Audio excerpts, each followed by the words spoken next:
કેમ છો દોસ્તો? The last lecture we started refraction of light. Okay. What is refraction? Refraction is bending of light. Okay, either towards the normal or away from the normal. Why there is a bending? Okay, so you can see the bending is due to change in speed. Okay, bending is due to changing. So bending of ray of light passing from one medium to another medium is called diffraction. So when light travels from rarer medium to denser medium, it bends towards the normal, and when it travels from denser medium to rarer medium, it bends away from the normal.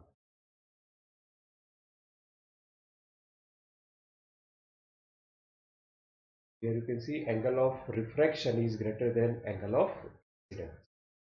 Okay, Snell's law, so mu into sine theta, so that is constant.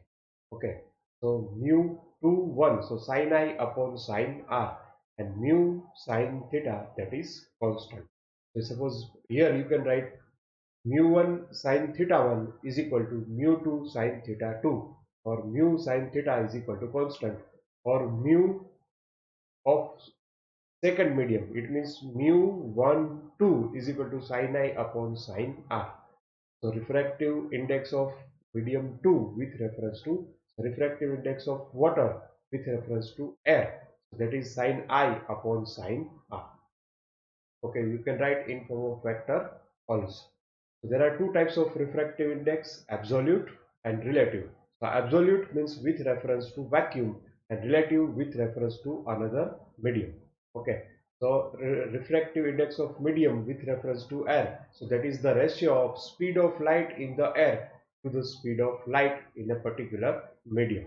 Okay, so some for air it is 1, for glass 3 by 2, for water 4 by 3, for diamond 12 by 5 or 2.4, so that you have to remember. So we will use it in the examples. Relative refractive index with reference to another medium. So refractive index of medium 2 with reference to 1. So that is equal to V1 by V2. So it's a ratio of velocity. Okay. So when light enters from water to glass, it means refractive index of glass with reference to water. So mu G upon mu W. So that is 9 by 8. Similarly for diamond. Okay. So now again this refractive index, that is mu, that is again related with lambda. So in denser medium, wavelength is small compared to rarer medium. So that is inversely proportional. So mu is inversely proportional to lambda. Okay, so now you can remember this relation. Refractive index of medium 2 with reference to 1. So that is mu 2 by mu 1 is equal to lambda 1 by lambda 2 is equal to V1 by V2. So we will use this equation in many examples.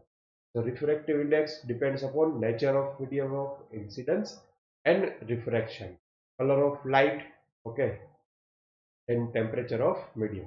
So with increase in temperature, refractive index decreases. So principle of reversibility. So 1 mu 2 is equal to 2 mu, sorry, inversely proportional to 2 mu 1. So 1 mu 2 into 2 mu 1 is equal to 1, and that is true for several media. And angle of incident and angle of emergent both are same. It means incident ray and emergent ray both are parallel. Okay. So we have discussed up to this, and we have seen various phenomena through video also. Okay. So now we will continue the discussion. So refraction through a glass slab, okay, and optical plant. So now up to this we have discussed refraction through two media. Okay, now we are considering glass slab. So now you can see in the glass slab. So you can see the glass slab. Okay, so glass and air, refractive index of glass 3 by 2. It means this is denser medium and this is rarer medium. So now here, so when light enters through the glass, okay, so there are two edges which are parallel to each other. So here you can see there are two refraction. one from air to glass, second from again glass to air. So now you can see, so refraction of light takes place through the rectangular glass slab. The emergent ray is parallel to incident ray and there is no deviation. How? So now you can see, so this is incident ray. Okay, you can see the normal. Okay, and you can see this normal path. So now when air or a ray travels from rarer medium to denser medium, it bends towards the normal. So now you can see the bending of ray. So now this ray enters into air. Okay, so again from denser medium to rarer medium. So when ray travels from denser medium to rarer medium, it bends away from the normal. Okay, so now you can see this away from the normal. And you can see the angle of incidence, this angle and angle of emergent, both are same. It means incident ray and emergent ray both are parallel. It means there is no deviation. આનું કોઈ પણ પ્રકારે deviation થશે નહીં. સો there is no deviation. કારણ કે આ જે ઇનિશિયલ ડિરેક્શન હતી આ એ જ ડિરેક્શનમાં ઇમર્જન્ટ રે પણ પેરેલલ થાય, તેનું ડેવિએશન થતું નથી. ડેવિએશન ક્યારે થાય કે સપોઝ આ રે છે એ આ રીતે મૂવ થાય તો એનું કેવું શું કહેવાય? ડેવિએશન થયું કહેવાય.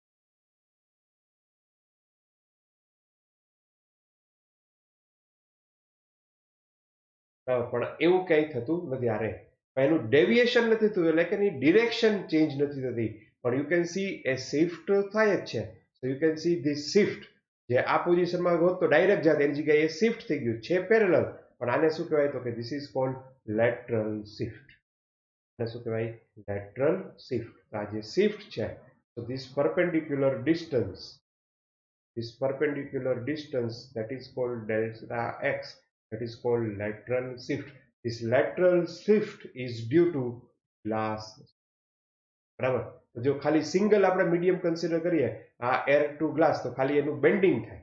બરાબર? પણ આપણે સપોઝ ગ્લાસ સ્લેબ કન્સિડર કરીએ તો એનું બે વખત રિફ્રેક્શન થશે.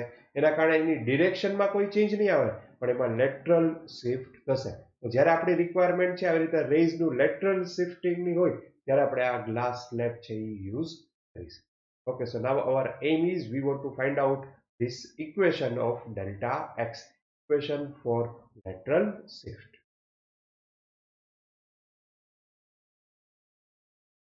So now you can see incident ray, angle of incidence, normal at the upper face. Okay, angle of refraction. Okay, જો આનું ડેવિએશન ના થાય તો આ રે સીધું જાય, તો આ ટોટલ એંગલ કેટલો હોવો જોઈએ? તો કે નોર્મલી આ એંગલ કેટલો થાય? I. જો આ એંગલ I હોય અને આ R હોય તો આ કેટલું થાય? તો કે I minus R. તો આ એંગલ કેટલો થશે? I minus R. તો આ રિફ્રેક્શન અહીંથી પાછું અગેન રિફ્રેક્ટ થશે, so it will bend away from the normal. તો આ ઇમર્જન્ટ રે. બરાબર? તો આ એંગલ ઓફ ઇમર્જન્ટ. તો એંગલ ઓફ ઇન્સિડન્સ અને એંગલ ઓફ ઇમર્જન્ટ બંને કેવા થશે? સેમ. તો જો આ સ્ટ્રેટ ગયું હોત તો આ શું થઈ ગયું? Delta x. આ શું થઈ ગયું? Lateral shift. તો assume thickness of the slab કેટલી છે? ટી. બરાબર? જો આ સ્ટ્રેટ ગયું હોત તો આટલું શું થયું? Delta x. તો નાવ આપણે ઇક્વેશન ડેલ્ટા એક્સ નું ડિરાઈવ કરવું છે. So now consider two triangle. So one is A M B and second triangle A G B. બરાબર? તો આપણે ફર્સ્ટ ટ્રાયંગલ કન્સિડર કરશું એ એમ બી. એના ઉપરથી આપણને એબી મળશે. એબી એટલે શું થયું? તો કે પાથ ટ્રાવેલ બાય રે વિધિન ધ સ્લેબ. બરાબર? સપોઝ આપણે ફર્સ્ટ ઇક્વેશન કન્સિડર કરશું તો આપણું ઇક્વેશન છે ફ્રોમ એ એમ બી. એટલે આ એ એમ બી, એમાં કોસ આર લઈએ તો કોસ આર શું થાય? A M upon M B. એના ઉપરથી આપણને એબી શું મળશે? તો કે A M upon cos R. તો એબી શું મળશે? A M upon cos R. તો એ એમ શું છે? Thickness of slab. બરાબર? એ એમ શું છે? Thickness of slab. તો આ શું થઈ ગયું? T upon cos R. આપણને એબી મળી ગયું, એ કેટલું મળશે? T upon cos R. હવે આપણે જો ડેલ્ટા એક્સ ફાઇન્ડ કરવું હોય, બરાબર, આ એ બી શું છે? That is distance travel by light inside a glass slab and that is T upon cos R. હવે જો આપણે ડેલ્ટા એક્સ ફાઇન્ડ કરવું હોય તો આપણે કેવો એંગલ કન્સિડર કરવો પડશે? આ એંગલ કન્સિડર કરવો પડશે. અને આપણે ડેલ્ટા એક્સ જતું હોય તો કેવું લેવું પડશે? તો કે સાઇન લેવું પડશે. બરાબર? તો now consider triangle. So from A, B, C, consider sine I minus r is equal to bc upon ab. So sin I minus r is equal to bc upon ab. આપણે find શું કરવાનું છે? bc. So bc is equal to ab into sin I minus r. bc or delta x is equal to ab sin I minus r. ab sin I minus r. તો ab આપણે already derive કર્યું જ છે. ab શું હતું? t upon cos r. Replace कर दो. Delta x is equal to t upon cos r sine i minus r. आ શું થઈ ગયું? Lateral displacement or lateral shift. Lateral shift delta x is equal to T upon cos r sine i minus r. તો આ આપણું શું છે? Final equation. તો આ ઇક્વેશન્સ તમારે યાદ રાખવાનું કે જેથી આપણે એક્ઝામ્પલ્સ છે એ ઇઝીલી સોલ્વ કરી શકીએ. તો delta x is equal to T upon cos R sin I minus R. So this is lateral shift. Okay, and second one is optical path. આ નવું શું આવ્યું? પાથ તો ખબર હોય પણ આ ઓપ્ટિકલ પાથ શું છે? બરાબર. સપોઝ આપણે ઓપ્ટિકલ પાથ કન્સિડર કરો. સપોઝ આ લાઇટ રે છે, આ ગ્લાસ સ્લેબ છે. બરાબર. સપોઝ આપણે હું અહીંયા પરપેન્ડિક્યુલર ડ્રો કરું તો આ લાઇટ રે છે, આ રે છે એ ગ્લાસમાંથી પાસ થશે. કન્સિડર સેમ પેરેલલ રેઝ છે. આ રેઝ છે એ એર માંથી પાસ થાય છે. સ્ટ્રેટ કન્સિડર કરી લો, ચાલશે એટલું તો. બરાબર ને? તો આને આપણે એર માંથી સપોઝ આ પાસ થાય. ચલો હું રબ કરી લઉં. બરાબર.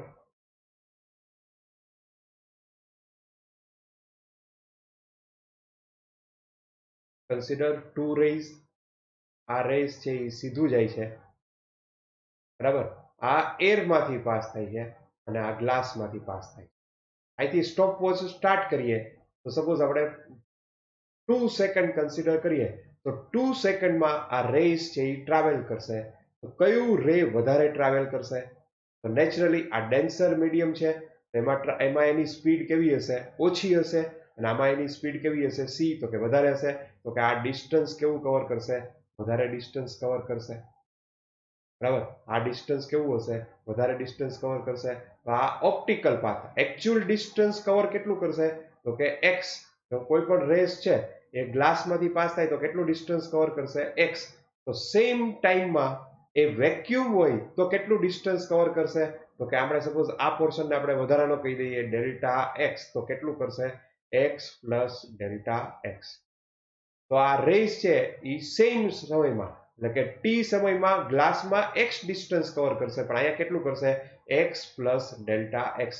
તો સેમ સમયમાં જે એ વેક્યુમમાં જે ડિસ્ટન્સ ટ્રાવેલ કરે એને કેવો કહેવાય? એને કહેવાય optical path. So it is defined as distance traveled by light in vacuum in the same time in which it travels a given path length in a medium. હવે ક્વેશ્ચન એ થાય કે જો આમાં આ એક્સ હોય તો આ ડિસ્ટન્સ કેટલું હોય? બરાબર. હવે સપોઝ આપણે જો પાછળ રિકોલ કરો તો મ્યુ ફોર ગ્લાસ એ કેટલું હતું? તો કે 3/2. મ્યુ ફોર ગ્લાસ કેટલું હતું? 3/2. અને આપણે ગણો તો કેટલું થાય? 1.5. બરાબર. તો જો આમાં એની જે સ્પીડ હોય એના કરતા વેક્યુમમાં એની સ્પીડ કેટલી હોય? તો કે વધારે હોય. કેટલી વધારે હોય? બરાબર. એના ઉપરથી જ આપણે આનો ઓપ્ટિકલ પાથ છે એ કેલ્ક્યુલેટ કરી શકીએ. બરાબર. તો આમાં ડિસ્ટન્સ એક્સ હોય તો આમાં ઓપ્ટિકલ પાથમાં ડિસ્ટન્સ કેટલું હશે? તો કે મ્યુ ઇન્ટુ એક્સ. એ કેટલું હશે? તો કે મ્યુ ઇન્ટુ એક્સ. તો અત્યારે હું રબ કરવા. બરાબર. તો time taken by light rays to travel through the medium. Suppose આપણે ટી ઇન્ટુ સી કરીએ તો આ ટી ઇન્ટુ સી આવશે. શું આવશે? તું કહેતો કે ટી સમયમાં લાઇટે ટ્રાવેલ કરેલું ડિસ્ટન્સ એમાં વેક્યુમમાં. સો ટી ઇન્ટુ સી. તો આ જેટલું ડિસ્ટન્સ હશે એટલું જ ડિસ્ટન્સ. તો કે આ એટલું જ ડિસ્ટન્સ છે? તો કે ના, એ ડિસ્ટન્સ કેટલું હશે? તો કે X multiply by mu. X multiply by mu. તો જે લાઇટ છે એ આમાં એક્સ ડિસ્ટન્સ ટ્રાવેલ કરે તો વેક્યુમમાં કેટલું કરશે? તો કે mu x times distance travel કરશે. તો ટાઈમ ટી ફાઇન્ડ કરવું હોય તો શું થાય? તો કે mu x upon C. Time T કેટલો થશે? Mu x upon C. આપણે અત્યારે આનો વધારે યુઝ કરશું. આપણે ધારો કે વેવ, આના પછીનું નેક્સ્ટ ઇક્વેશન છે ને આપણું વેવ ઓપ્ટિક્સ, એમાં આપણે આનો યુઝ કરીશું. તો એકચ્યુઅલ ડિસ્ટન્સ ટ્રાવેલ એક્સ છે પણ એનું ઓપ્ટિકલ ડિસ્ટન્સ કેટલું કહેવાય? તો કે ઓપ્ટિકલ ડિસ્ટન્સ કેટલું હશે? Mu x. એટલે કે જો એ ના હોત તો એરમાં એ કેટલું ડિસ્ટન્સ ટ્રાવેલ કરે? મ્યુ એક્સ છે. ક્લિયર? આના બેઝમાં આપણે એક્ઝામ્પલ સોલ્વ કરીશું. તો આ એક સ્લેબ હતી. આ એકની જગ્યાએ સપોઝ આવી વધારે સ્લેબ હોય તો for two medium in contact તો ઓપ્ટિકલ પાથ સપોઝ ફર્સ્ટમાં કેટલું થશે? તો કે μ1 x1, સેકન્ડમાં કેટલું થશે? μ2 x2. તો બેને એડ કરી દો, μ1 x1 plus μ2 x2. So this is optical path. Okay, so actual distance travel in vacuum in the same time duration, so that is called optical path. So actual path, so that is x1, and an optical path, so that is distance traveled by ray in the vacuum or in the air, so that is called optical path.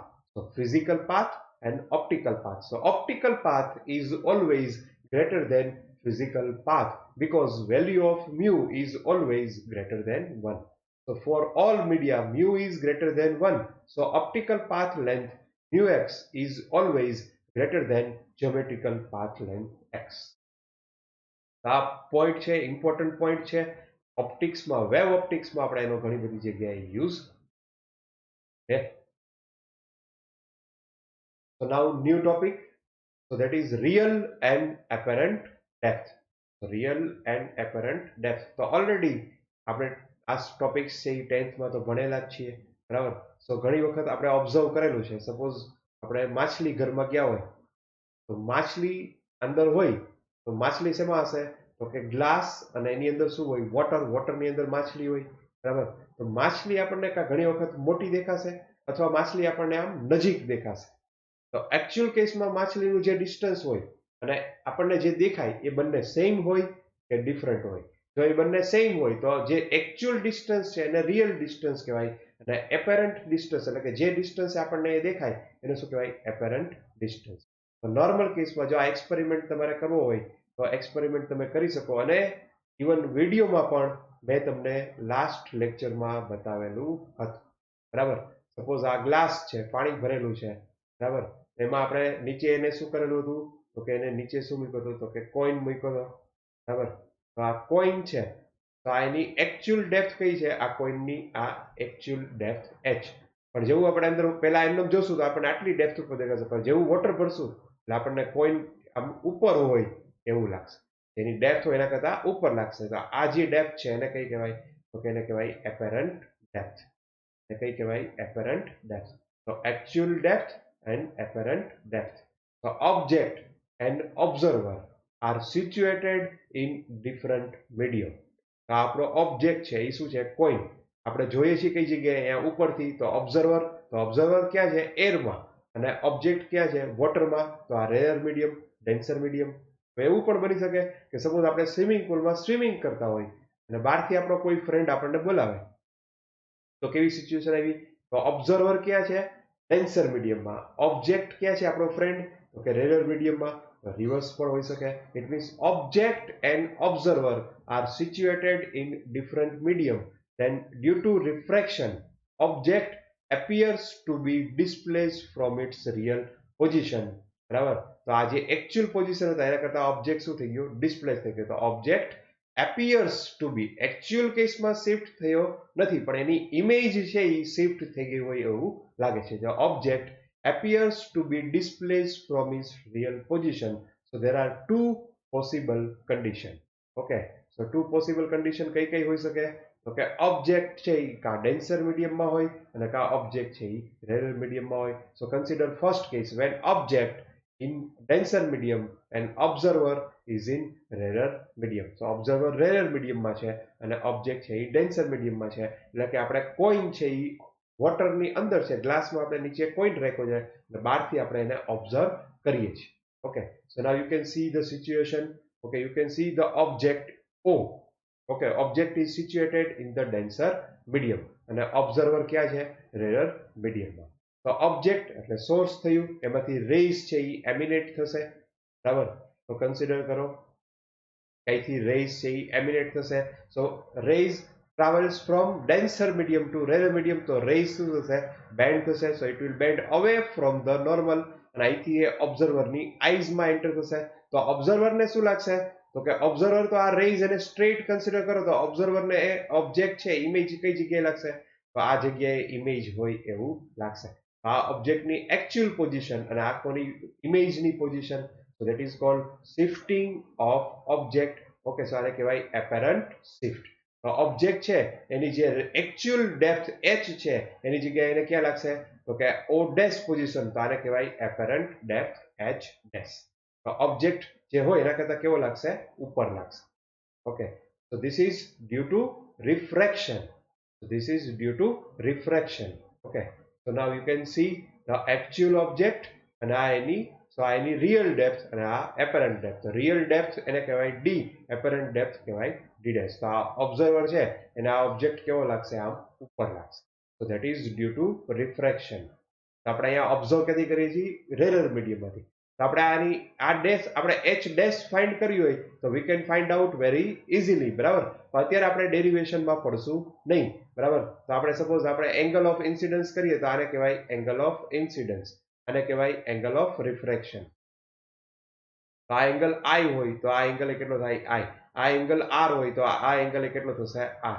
તો આના પરથી આપણે બે triangle consider કરીએ. આ triangle consider કરો first triangle, આ triangle consider કરો સેકન્ડ ટ્રાયંગલ, બરાબર. તો એના ઉપરથી આપણે h ડેશ અને h અને સપોઝ I અને R વચ્ચેનું રિલેશન આવે એ શેનાથી મળે?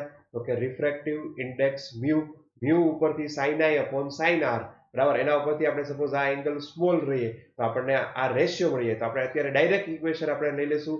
તો direct equation mu is equal two, બરાબર, તો mu is equal two real depth upon apparent depth. So h upon h dash. As you can see here, આ h છે ને આ h dash છે. હવે ઘણી વખત આપણને કન્ફ્યુઝન થાય કે મ્યુ માં એ રિયલ ડેપ્થ ઉપર આવે કે એપરન્ટ ડેપ્થ ઉપર આવે, કારણ કે આના પછીનો જે કેસ આવશે સેકન્ડ કેસ, તો આમાં આપણે ઓબ્જેક્ટ ક્યાં હતું? ડેન્સર મીડિયમમાં. આ શેમાં છે? રેરર મીડિયમમાં, બરાબર. તો રિયલ અપોન એપરન્ટ કે એપરન્ટ અપોન રિયલ, જો એવું કન્ફ્યુઝન થાય તો હંમેશા યાદ રાખવાનું મ્યુ છે એ કેવું હોય? તો કે ઓલવેઝ ગ્રેટર ધેન 1. મ્યુ કેવું થાય? Always greater than 1. તો આ ડેન્સર મીડિયમ હોય તો એમાં શિફ્ટ કેવું થાય? અપર થાય. શિફ્ટ કેવું થાય? જે હોય એના કરતા શિફ્ટ કેવું થઈ જાય? ઉપર શિફ્ટ થાય.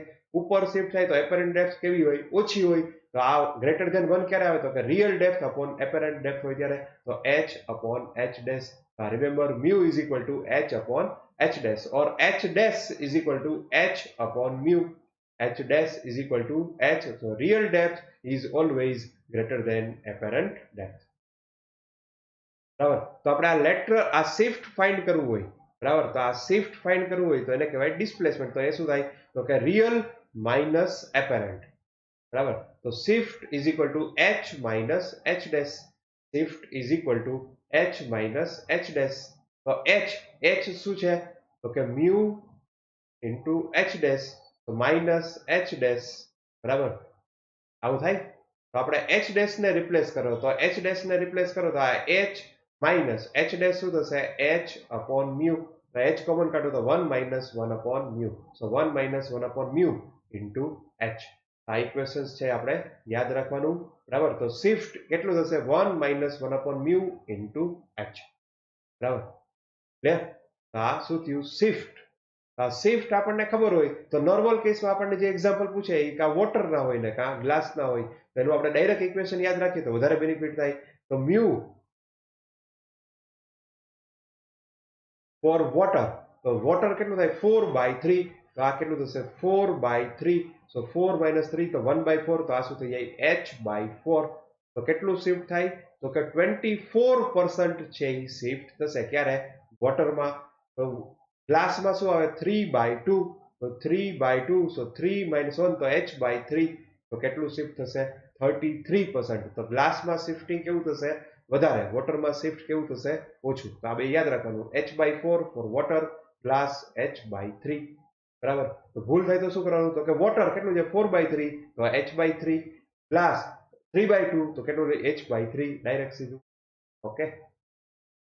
So now second case, object is in the rare medium and observer is in denser medium. એટલે કે આપણે સ્વિમિંગ પુલમાં છીએ અને આપણો ફ્રેન્ડ છે એ સ્વિમિંગ પુલની બહાર છે. તો ફ્રેન્ડ કેવો દેખાશે? દૂર દેખાશે. કઈ રીતે? તો કે આપણે આ ઓબ્ઝર્વર છે અને આ ઓબ્જેક્ટ છે.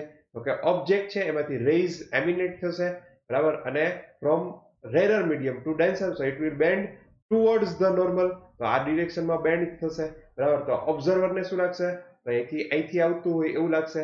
ઇટ મીન્સ એની જે એકચ્યુઅલ ડેપ્થ છે એના કરતાં એની એપરન્ટ ડેપ્થ કેવી હશે, વધારે હશે. તો એકચ્યુઅલ હાઇટ કરતાં એપરન્ટ હાઇટ કેવી હશે, વધારે હશે. તો h dash is greater than h. Okay, so now you can see આ ઓબ્જેક્ટ કોઈન છે એ આપણે પાણીમાંથી જોઈએ તો આપણને કેવો લાગશે, દૂર લાગશે, બરાબર. તો આ એકચ્યુઅલ અને આ કેવું છે, એપરન્ટ. આમ નોર્મલ કેસમાં જો તો શિફ્ટિંગ થયું એ કેવું થયું, હંમેશા અપવર્ડ ડિરેક્શનમાં થયું. જો અહીંયા હતું તો નીચેની જગ્યાએ ક્યાં દેખાણું, ઉપર. અહીંયા હતું એની જગ્યાએ ક્યાં દેખાણું, બરાબર. તો આના ઉપરથી આપણે હવે ઇક્વેશન યાદ રાખવા માટે આ ટેકનિક્સ આપણે યુઝ કરી શકીએ. અહીંયા ઇક્વેશન શું આવશે, તો કે mu is equal two h dash upon h, mu is equal to h dash upon h, mu is equal to h dash upon h. So now you can see mu is equal to h dash upon h. So h dash is equal to શું થશે, તો કે mu into h, અને જો આપણે shift find કરવું હોય d, તો shift is equal to h dash minus h. It means real depth is less than apparent. So d is equal to શું થશે, તો કે mu minus 1 into h. કઈ રીતે આવ્યું, તો કે સિમ્પલ, બરાબર. તો d કેટલું થશે, તો કે h dash minus h, h dash કેટલું થશે, તો કે mu h minus h, h common, તો શું થશે, mu minus 1 into h. તો mu minus 1 into h, અને પેલું કેટલું હતું, તો કે 1 minus 1 upon mu into h. જો આ ઇક્વેશન યાદ હોય તો આપણે ઇઝીલી એક્ઝામ્પલ ઝડપથી સોલ્વ કરી શકીએ. તો નાઉ શિફ્ટ ઇન ધ વોટર, વોટરમાં કેટલું થશે, તો કે 4/3, તો 4/3 તો h/3, બરાબર. ગ્લાસમાં કેટલું, 3/2, તો કેટલું થશે, h/2. આમાં નીચેનું યાદ રાખવાનું, 4/3 તો h/3, 3/2 તો h/2, બરાબર. આ શું થયું, રેડીમેડ. તો રિયલ એન્ડ એપરન્ટ ડેપ્થ. હવે આપણે અમુક નોટ્સ યાદ રાખીએ. તો પહેલામાં આપણે કેસ કેવો હતો, તો કે સિંગલ લેયર હતું. Suppose there are multiple layer, તો આમાં ઓવરઓલ શિફ્ટિંગ થાય તો કોના કારણે થાય, તો here shifting is due to all the layers. તો કે ફર્સ્ટ લેયરના કારણે શિફ્ટ થશે, સેકન્ડના કારણે શિફ્ટ થશે, એના કારણે શિફ્ટ થશે, બરાબર. તો આપણું ઇક્વેશન શું હતું, તો કે મ્યુ ઇઝ ઇક્વલ ટુ શું હતું, તો કે h upon h dash, કારણ કે આ રેરર અને આ ડેન્સર મીડિયમ ઓબ્જેક્ટ આપણે અહીંયા મૂકીએ છીએ. તો h dash કેટલું થાય, તો કે h by mu. તો આ સિંગલ માટે હતું, તો કે ફર્સ્ટ કેસ માટે કેટલું શિફ્ટ થશે, તો કે d1 by mu1. સેકન્ડ માટે કેટલું થાય, તો કે d2 by mu2. થર્ડ માટે કેટલું થાય, d3 by mu3. તો આ ત્રણેયથી શિફ્ટિંગ થશે, તો ઓવરઓલ ટોટલ શિફ્ટ કેટલું થાય, તો કે add all three. So if beaker contains various immiscible liquid as shown, then apparent depth of the bottom. So for first d1 by mu1 plus d2 by mu2 plus d3 by mu3. So that is total shift. So total apparent depth. બરાબર. તો actual depth કેટલી થાય, તો કે d1 plus d2 plus d3. So find out now mu is equal to mu for combination. So actual upon apparent, તો actual કેટલી થાય, તો કે d1 plus d2 plus d3 plus d4. apparent કેટલું થાય, d1 by mu1 d2 by mu2 d2 by, બરાબર. તો આ કઈ યાદ રાખવાની જરૂર નથી, જેવી જરૂર પડે એ પ્રમાણે આપણે યુઝ કરી શકીએ. પણ જો આપણે બે જ કેસ કન્સિડર કરીએ, d1 and d2, and if consider suppose midpoint, it means d1 is equal to d2. તો આ d1 d ઉડી જશે, તો અહીંયા શું થશે, 1 plus 1 2. આ શું થશે, twice mu1 mu2 upon mu1 plus mu2. આપણું જીણું અને જાણીતું ઇક્વેશન્સ છે, twice mu1 mu2 upon mu1 plus mu2. આને કઈ યાદ રાખવાની જરૂર નથી, આ કન્સેપ્ટ ઉપરથી આપણે કરી શકીએ, બરાબર. તો મ્યુ શું લેવાનું, તો કે ઓલવેઝ ગ્રેટર ધેન 1. તો કાં શું આવશે, તો કે કાં h dash upon h, અથવા શું આવશે, h upon h dash. એ આપણે સિચ્યુએશનને ધ્યાનમાં રાખીને વિચારી શકીએ. ઓકે, તો નાઉ નોર્મલ શિફ્ટ. આમાં આપણી સ્લેબ જે હતી, ગ્લાસ સ્લેબ, એ કેવી હતી, હોરિઝોન્ટલ. એની જગ્યાએ ગ્લાસ સ્લેબ વર્ટિકલ હોય તો નાઉ યુ કેન સી આ સ્લેબ ઇઝ વર્ટિકલ. ઓબ્જેક્ટ છે એ આ જગ્યાએ છે, તો ઓબ્જેક્ટ અહીંથી રેઇઝ, તો કે એમિનેટ થશે ફર્સ્ટ ગ્લાસ સ્લેબમાં, તો કે it will bend towards the normal. અહીંથી શું થશે, it will bend away from the normal. તો ઇન્સિડન્ટ રે અને ઇમર્જન્ટ રે અગેઇન કેવા થશે, પેરેલલ. અહીંથી ઓબ્ઝર્વર છે તો ઓબ્ઝર્વરને આ પોઝિશન, આ ઓબ્જેક્ટ છે ક્યાં લાગશે કે ઓ ડેશ પોઝિશન, બરાબર. તો ઓબ્ઝર્વરને આ ક્યાં લાગશે O dash position. So it is called shifting. આને કહેવાય નોર્મલ શિફ્ટ. પેલામાં કેવું હતું લેટરલ શિફ્ટ, અહીં આપણે કેવું કન્સિડર કર્યું નોર્મલ શિફ્ટ. તો નોર્મલ શિફ્ટ એક્સ આ શેના કારણે છે okay that is due to refraction from two parallel surface.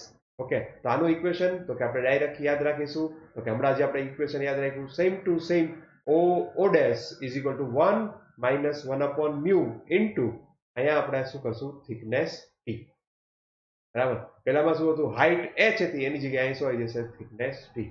So this is important for main and advanced, not from neat point of view.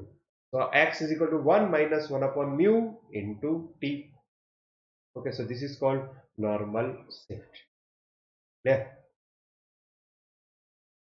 So now one more concept, so that is total internal reflection. તો આ તમે already observe કરેલું જ છે last વિડીયોમાં, બરાબર. તો કોઈ પણ રેઝ છે, suppose when rays travels from denser medium to rarer medium, okay, so when it travels from denser medium to rarer medium it will bend away from the normal.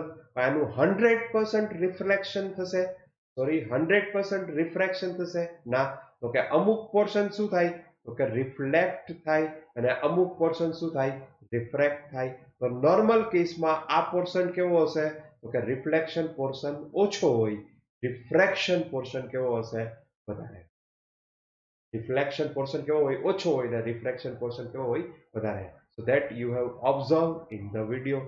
Okay, so now when ray travels from denser medium to rarer medium it bends away from the normal. Okay, so now consider suppose first ray.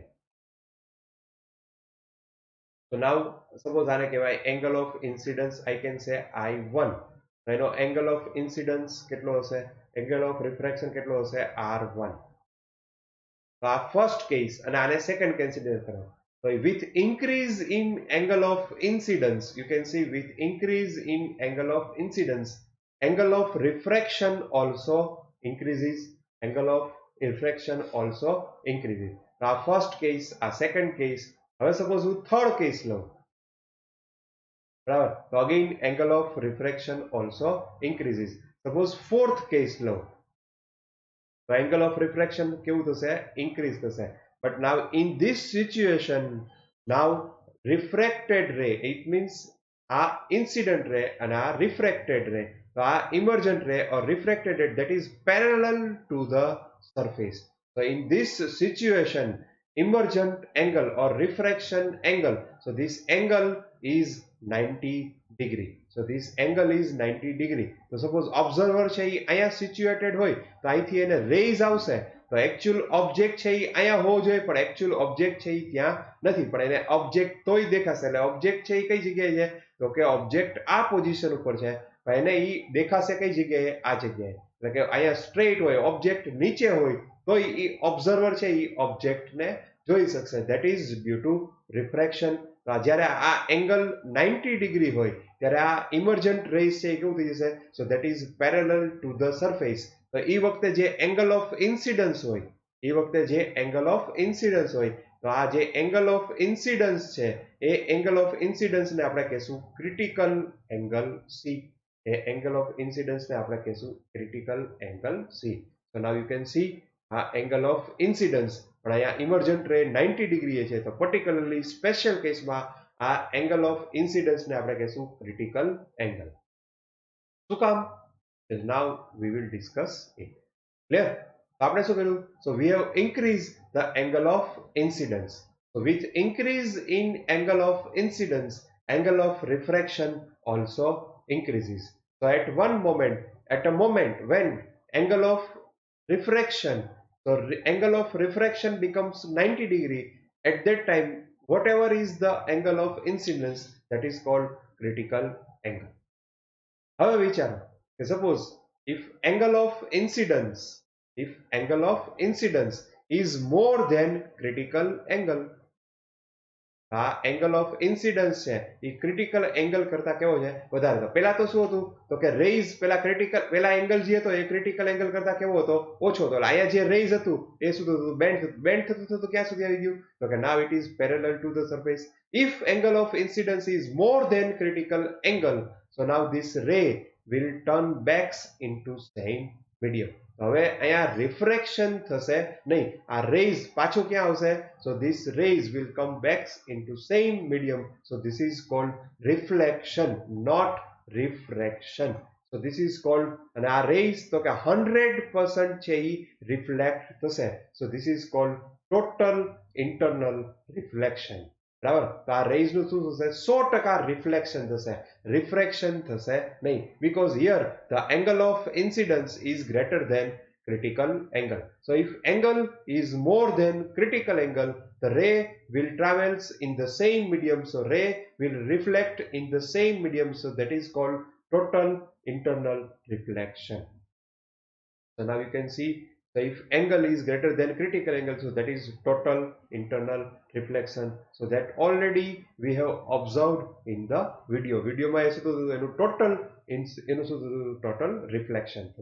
Okay, so if theta is greater than c, so there is total internal reflection. Clear? So this is very useful phenomena, so we will see the application also.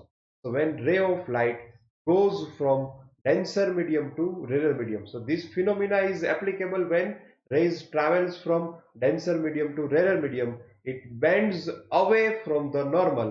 As the angle of incidence in denser medium increases, the angle of refraction in the rarer medium also increases.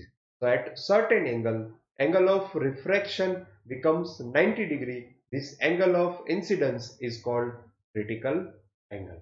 So when angle of incidence exceeds the critical angle, then light ray comes back into the same medium after reflection from the interface. So this phenomena is called total internal reflection. So now you can see આ object છે આ situated છે, બરાબર, તો આ special ફોટોગ્રાફરે એની technique આપણે total internal reflection નો use કરી અને એ ટેકનિક થી આ ફોટોગ્રાફ લીધેલો છે. You can C total internal reflection, બરાબર. તો આ ઓબ્ઝર્વર ક્યાં હશે તો કે પાણીમાં એને એવી રીતે એંગલ સેટ કર્યો છે કે એનું ટોટલ ઇન્ટરનલ રિફ્લેક્શન નો એને ફોટોગ્રાફ લીધો છે. તો original object and you can see the image also. Okay, so now you can see, so when ray travels from denser medium to ray, it bends away from the normal. હવે suppose આ જે equation find કરવું હોય, બરાબર, તો mu is equal to 1 upon sin c. તો આના માટે આપણે ઇક્વેશન જો ડિરાઈવ કરવું હોય તો સ્ટેપ્સ લખીએ. આના માટે સપોઝ આપણે 1 લખીએ, આના માટે આપણે 2 લખીએ, તો ડેન્સર મીડિયમ 2 અને આ 1, બરાબર. તો આને હું લખું તો કે mu1 sin r is equal to mu2 sin I.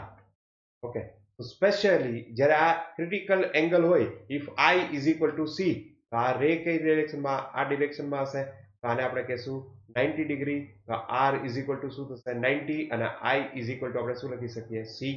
તો આને લખી શકીએ mu1 sin 90 is equal to mu2 sin c, બરાબર. તો આપણે suppose 1 upon sin c is equal to શું થશે mu2 by mu1, આને આપણે લખી શકીએ 1 mu2, આને આપણે નોર્મલ કેસમાં લખી શકીએ mu. આને શું કહેવાય તો કે refractive index of denser medium with reference to rarer medium. આપણે ડાયરેક્ટલી લખી શકીએ mu is equal to 1 upon sin c, or you can say cosec c. બરાબર, તો આ ઇમ્પોર્ટન્ટ રિલેશન છે, mu is equal to 1 upon sin c. આ શેના માટે આપણે યુઝ કરીએ કે જ્યારે એંગલ ઓફ ઇન્સિડન્સ કેટલો હોય critical angle. You can see mu કેવું લેવાનું, so mu denser with reference to rarer medium, so mu is equal to 1 upon sin c. So now when light ray travels from denser medium to rarer medium, then deviation of rays, rays નું deviation, okay, આ total internal reflection, તો deviation delta, તો આ કેટલું થાય તો કે pi minus 2 theta. Angle of incidence અને એંગલ ઓફ રિફ્લેક્શન હંમેશા કેવું થાય કે સેમ, તો delta is equal to pi minus 2 theta. તો ડેલ્ટા મેક્સિમમ ક્યારે હોય?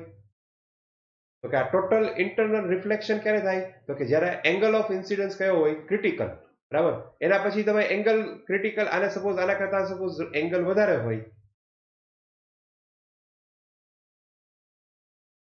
બરાબર, તો આ એંગલ થીટા એંગલ વધશે, તો આ એંગલ ઓફ આઈ કેવું વધશે, બરાબર. તો આ ડેલ્ટા ઓટોમેટિક કેવો થઈ જશે? ઓછો. તો એ મેક્સિમમ ક્યારે હોય? તો કે થીટા શુડ બી મિનિમમ. બરાબર. જો થીટા કરતા થીટા છે એ વધારે હોય તો ડેલ્ટા કેવો હશે? તો ડેલ્ટા મેક્સિમમ ક્યારે હોય? તો કે થીટા મિનિમમ. તો theta minimum total internal reflection ક્યારે થાય? તો when theta is equal to C. જ્યારે theta is equal to C થાય ત્યારે શું થાય? Total internal reflection. So when theta is equal to c, at that time delta is maximum. So theta is minimum. Okay, so that is c. So delta maximum we can say pi minus 2c. આ બધા equations examples છે એ પૂછાયા.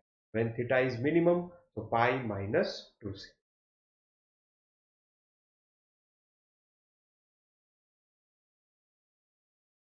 Okay. Now critical angle depends on wavelength.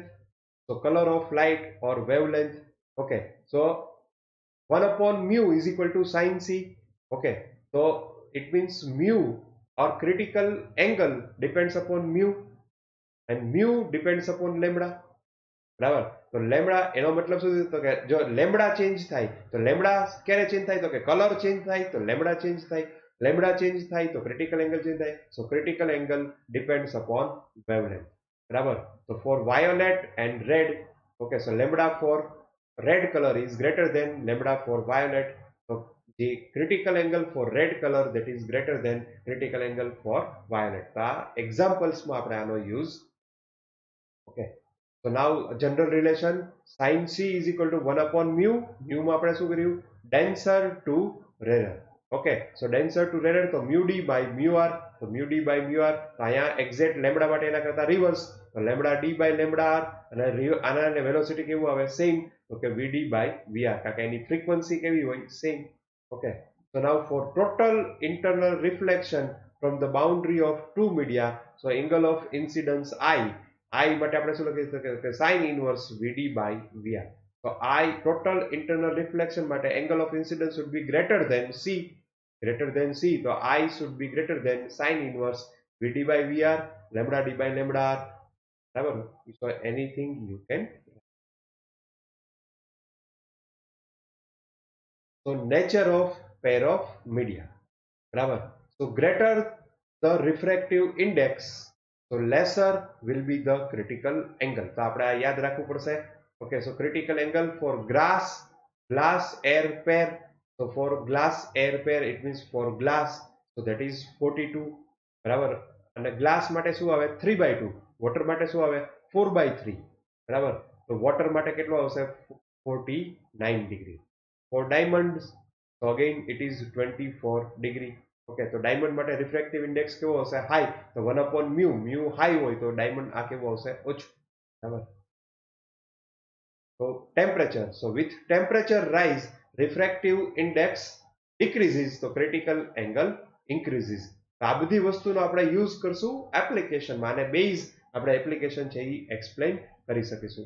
I think already you have studied application also in the 10th standard. Okay, આ બધું યાદ રાખવાનું છે. In the next lecture, બરાબર, આપણે એના એક્ઝામ્પલ્સ છે, ટોટલ ઇન્ટરનલ રિફ્લેક્શન, એના એક્ઝામ્પલ્સ છે આપણે સોલ્વ કરીશું. સોરી, આના એક્ઝામ્પલ પહેલા આપણે ડિસ્કસ કરીશું, બરાબર, ત્યાર પછી આપણે એક્ઝામ્પલ્સ છે એ સોલ્વ કરીશું. Thank you very much.